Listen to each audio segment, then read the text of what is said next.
Hello and welcome to another one. Right, a bit of a battered box here. This is the Airfix 148. It's got a Supermarine Seafire Mark 17. Yes, 3 different versions here to do, and not a subject you see all too often, I feel. Now, battered box, I've had this for years and years and years and years. It's been through the mill a bit. The co-op hasn't been open pushing 4 or 5 years now, at least. Real shame, because it's the one place you could get kits from still on a regular basis, and the toy department. Now there's, in my local town, there's no model kit company shop.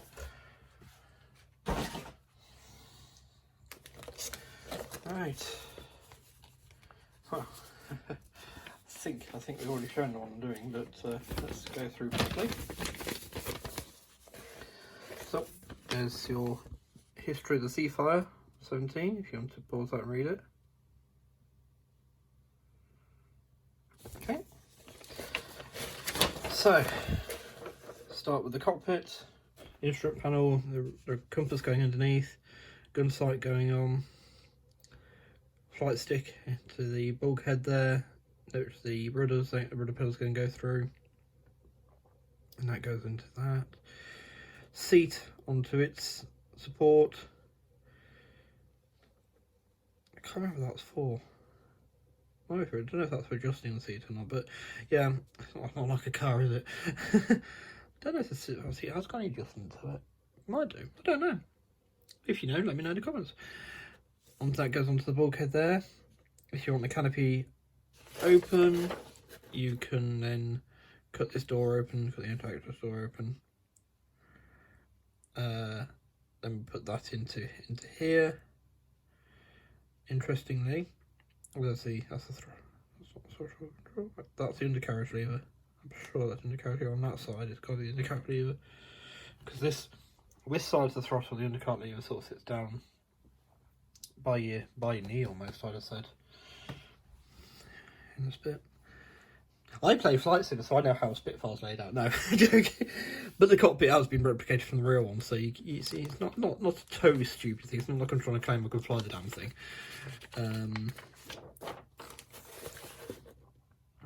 Incidentally, it's something I'd love to do at Duxton. I'm going to try and see if I can do it this year. If we get access to a cockpit at Duxton or wherever, somewhere with the Spitfire, get access to a cockpit, I'd like to ask someone who is in the know, you know, as in they actually fly Spitfires. And I'd love just to say, look, I'm just dying to know, have I got this right for the start procedure, and see what they say.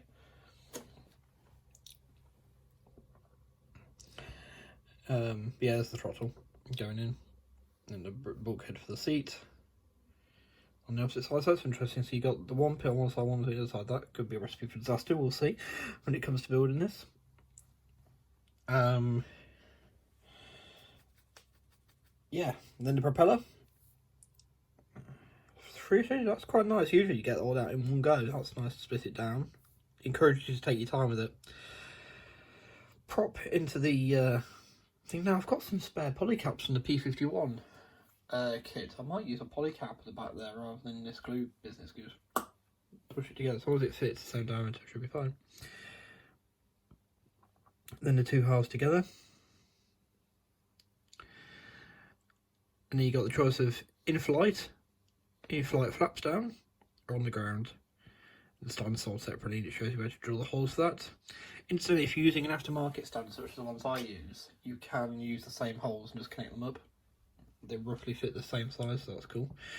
So if you want to put the drop tanks or the rockets under the wings, this is all the holes you need to open up. And there's a clear part to go back there for the identification lights. And again, this is the wings folded option as well. You know, the wings folded are really, God, that's really cool.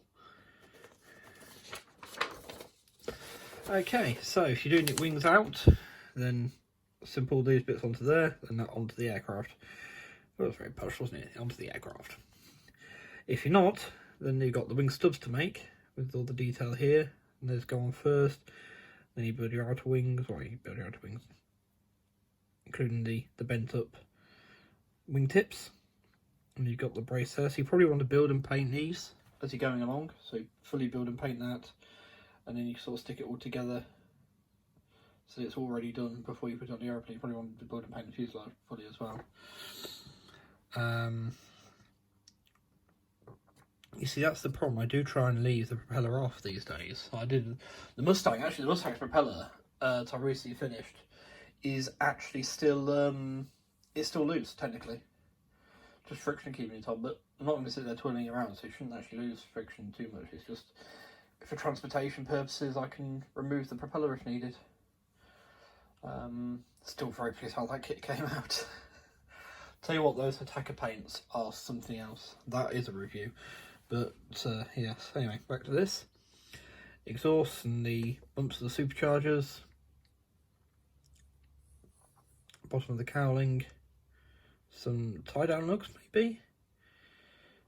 Posable elevator. And the aileron's posable. Yeah, we haven't actually put any ailerons in yet. Interesting. Yes, so it looks like everything's posable. Rudder, elevator. There's your tail hook, which you can do down if you want to. So you can do the landing configuration there. Tail wheel cover open or close. Or open or closed even. You know what I mean. Your choices down there. In the air, you got a full circle tyre for on landing approach. And on the ground, you've actually got a weighted wheel. Airfix, you're really knocking out the park of this one. If the kit builds as beautifully as the instructions read, we've got a good one here. See, I can talk positively about Airfix. If I hated them, I wouldn't have any their kits.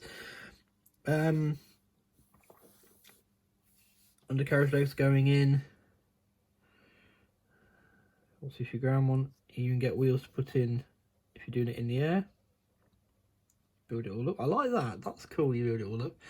Yep. So there's the ailerons going in, and you can pose them up. Flaps are posable. Jeez, I'm hell of a kit. This. I'm actually getting. I'm getting the urge to build it. I want to see if it's as good as it says. Do I have the paint for this? The Fleet Aeron paint. Just scanning. Luftwaffe. Ew. Oh, knows. That's World War II Luftwaffe. We'll see what colours it needs. I think I might have the. Should have.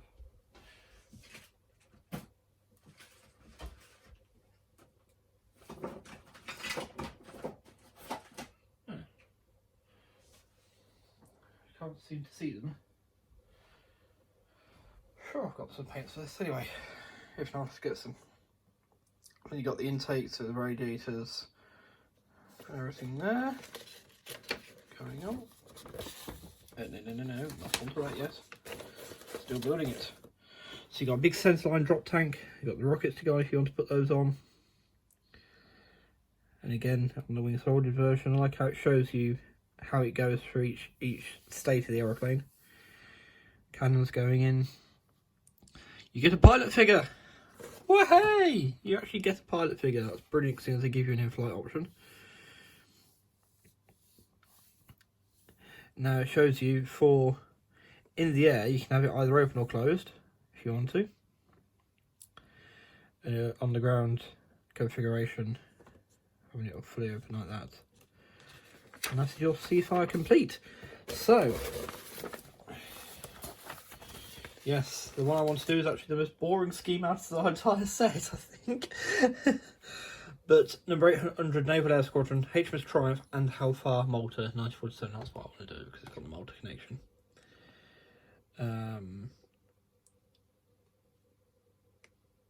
Yeah. Looking very nice. I think that's actually the box cover one as well. It is 177, yeah. So yeah, it's very basic. Undercolour and dark sea grey, extra dark sea grey on top. I'm sure I've got those colours somewhere. I'm sure I've got the Fleet Aeron colours somewhere.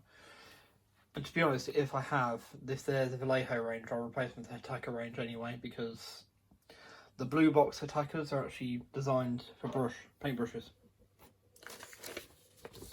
So, slightly more colourful scheme.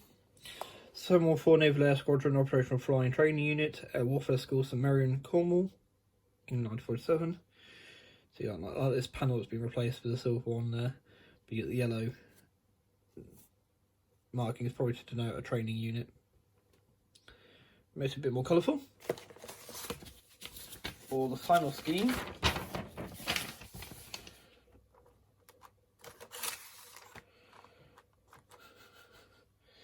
someone's pinched, is this one, which is for 126, which is number 1832, Naval Air Squadron, Royal Navy Volunteer Reserve, Southern Air Division, Royal Naval Air Station, Culham, Oxfordshire, 1950. Again, quite a nice, colourful scheme. And we'll not bright with the underbody colour coming up like that. But, hey, they start choosers if you want a multi one. Yeah, someone's pinched me. What's it now? Yep.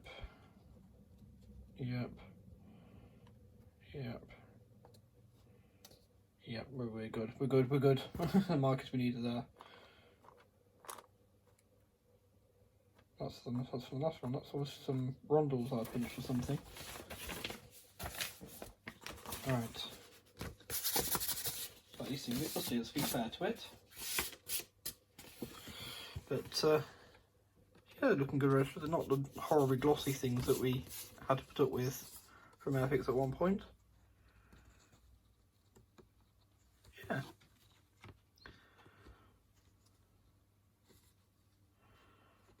Not too many stencils either. So we'll put this on. So this obviously has been opened, so we don't judge it as such. This hasn't been opened before. Oh, sorry. And we have the two main sprues together, but the canopy is in its own little separate baggie, we like. Though it is pushing that side up against the kit.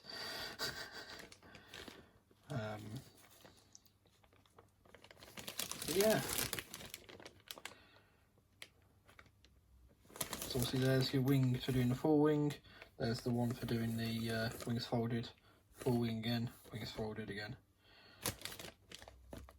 I've got a piece that's jumped off here. There's the wingtips for the folded wings, so they've got this little ridge to put in. No, that's looking really cool. I say, I am very tempted to crack on with that. Yes, I do have them. They are Vallejo. Yes.